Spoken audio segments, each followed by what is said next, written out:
اے لوگو، یاد رکھو، جوانی ایک امانت ہے اور بیماری ایک غفلت۔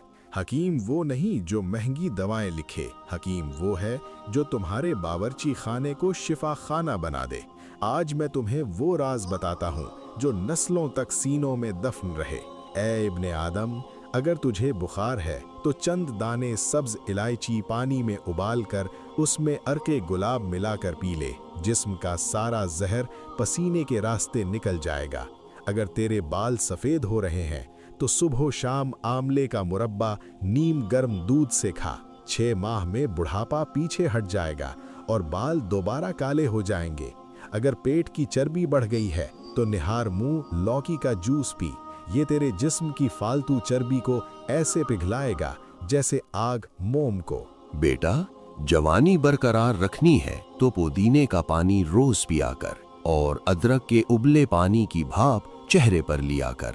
اگر جوانی کو تھامنا ہے تو بکرے کے دل کو پکا کر کھایا کر اور کھانا کھا کر زبان کے نیچے چھوٹی مکھی کا شہد رکھا کر۔ صبح اٹھتے ہی ایک ٹانگ پر کھڑا ہو کر کھجور کھا اور روز سونف والا دودھ پی، اس سے رنگت میں نکھار آئے گا۔ اگر نفس کو طاقتور بنانا ہے تو روزانہ 7 اشیاء کاجو، چلغوزہ، منقع، عجوا کھجور، اخروٹ، بادام اور انجیر شہد اور زعفران کے ساتھ ملا کر کھایا کر۔ بیٹا یاد رکھ کہ سونف والے دودھ میں آئرن، پوٹاشیم، کیلشیم، میگنیشیم اور فاسفورس بڑی مقدار میں ہوتا ہے۔ اس کے استعمال سے نہ صرف ہڈیاں مضبوط ہوتی ہیں بلکہ ہر وقت کی تھکان اور سستی دور ہوتی ہے اور اعصابی اور پٹھوں کی کمزوری کا خاتمہ ہوتا ہے۔ یہ پڑھنے والے بچوں کی ذہنی نشو و نما کے لیے بے حد ضروری ہے۔ اور سن بیٹا، سب سے طاقتور ملک شیک جو ایک قدرتی انرجی بام ہے وہ کیلا، کھجور اور مونگ پھلی کا مرکب ہے۔ یہ فوری توانائی دیتا ہے، وزن بڑھاتا ہے اور پٹھوں کو فولاد بنا دیتا ہے۔ تاہم شوگر کے مریض شہد اور کھجور میں احتیاط کریں۔ جوڑوں کے درد اور اعصابی تناؤ کے لیے مچھلی یا مچھلی کا تیل استعمال کر، کیونکہ اس کا اومیگا 3 ورم اور سوزش کا دشمن ہے۔ بیٹا، گرمیوں میں کھیرے کا استعمال جسم میں پانی کی کمی نہیں ہونے دیتا۔ اگر خشک کھانسی رات کو سونے نہ دے تو صبح و شام 1 چمچ شہد میں 6-7 دانے کالی مرچ پیس کر ملا کر کھا، انشاءاللہ چند دنوں میں سکون مل جائے گا۔ مثانہ اور گردہ کی پتھری کا سستا علاج یہ ہے کہ شہد کو پانی میں ملا کر کثرت سے پی، یہ پتھری کو توڑ کر نکال دے گا۔ بیٹا، اگر سردی زیادہ لگے تو دیسی انڈے کھا اور چوزے کی یخنی پی۔ پیشاب کی جلن ہو تو کچی لسی میں نمک ڈال کر پی یا خربوزہ و تربوز کھا۔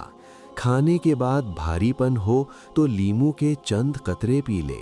خونی بواسیر کے لیے سبز الائچی اور میتھرے ہم وزن پیس کر سفوف بنا لے اور 1 چمچ صبح و شام پانی کے ساتھ لے۔ یاد رکھ، مچھلی کے ساتھ یا اس کے بعد دودھ، دہی، چاچ، شہد، تیل، سرکہ، تل، کھیر، شربت، برف، آئس کریم، مولی اور تربوز ہرگز نہ کھا۔ اگر بلغمی کھانسی جان نہ چھوڑے تو ہلدی، دیسی اجوائن اور سفید نمک 6 گرام توے پر بھون کر 1 چٹکی دن میں 3 بار چائے یا نیم گرم پانی سے لے۔ جسمانی کمزوری ختم کرنے کے لیے رات کو 8 بادام، 21 کشمش اور 2 انجیر پانی میں بھگو دے اور صبح چبا کر کھا لے اور اوپر سے دودھ پی لے۔ یہ ہاتھوں کا کانپنا اور اعصابی کمزوری جڑ سے ختم کر دے گا۔ ناریل جسم کو فوری طاقت دیتا ہے اور بالوں کو چمکدار بناتا ہے۔ زکام سے بچنا ہو تو سرسوں کے تیل میں لہسن جلا کر تلووں کی مالش کر۔ اخروٹ کھایا کر کہ یہ جوڑوں کا درد بھگاتا ہے۔ مونگ پھلی دبلے لوگوں کے لیے نعمت ہے اور گرتے بالوں کا علاج ہے۔ جب کھجور کو مکھن کے ساتھ کھائے گا تو توانائی دیر تک قائم رہے گی۔ اور آخر میں یاد رکھ، سردیوں میں انڈا ضرور کھا، مگر اسے اتنا ابال کہ سفیدی جم جائے اور زردی نیم گرم رہے۔ یہی بہترین ہضم ہونے والا طریقہ ہے۔